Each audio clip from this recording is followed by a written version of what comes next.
Mit navn er Marie Jedi, og jeg arbejder som modeblogger og som professional influent.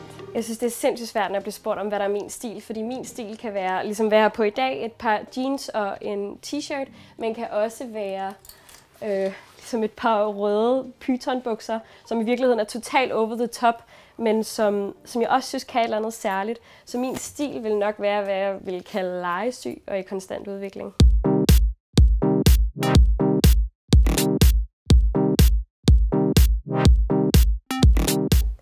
En lidt sjov ting, som jeg har i min garderobe, som er den her taske fra Loewe. Det her det er sådan en, jeg har haft øje på i rigtig, rigtig lang tid.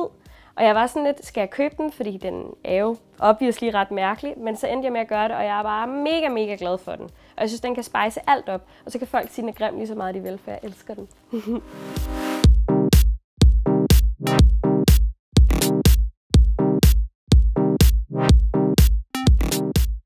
Secondhand køb for mig er jo de ultimativt bedste køb, fordi der er rigtig, rigtig mange penge at spare. Noget som den her, som er en Chanel-taske, som jeg har købt secondhand. Jeg tror faktisk, at den er fra start 90'erne, så den er sådan rimelig gammel. Men har også meget sådan retro-referencer i sådan sit look, og er et item, som hver gang jeg har den på, så bliver jeg spurgt, om jeg vil sælge den, og hvornår den er købt og sådan noget, fordi at det bare er noget, som er rigtig meget op i tiden lige nu. Og så har jeg gjort mig 2 af mine bedste jakkekøb nogensinde secondhand, og dem henter jeg lige.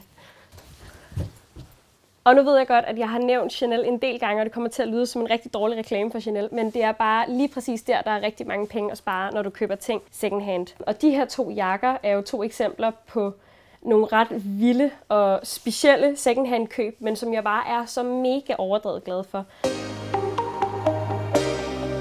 Jeg har jo en ting, som jeg aldrig rigtig har fået fat på, som er sådan min store drøm, og som jeg kommer til at jagte ind til det item af min garderobe. Og det er faktisk de samme støvler som de her, så de er bare i sort med røde logoer.